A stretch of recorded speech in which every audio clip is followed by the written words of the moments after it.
En cette période de transition, plusieurs sujets sensibles sont traités dans les différents médias publics et privés du pays.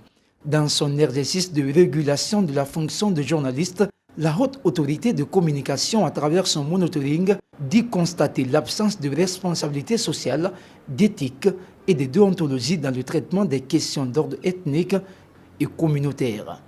Pour censurer les informations, un communiqué vient interpeller les hommes de médias. Sourikanja Bangoura, animateur de l'émission Café Débat, voit une pression sur les hommes de médias.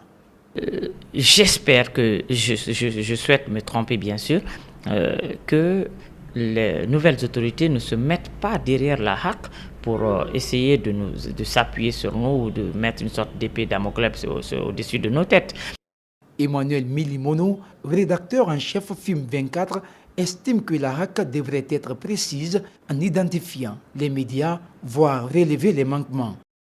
J'en veux à ce communiqué peut-être de ne pas avoir été plus précis sur les manquements qui ont été notés, encore moins sur les médias dont il s'agit, parce qu'aujourd'hui il y en a, les radios ça se compte par plusieurs dizaines, les sites internet, les télés, il y en a beaucoup.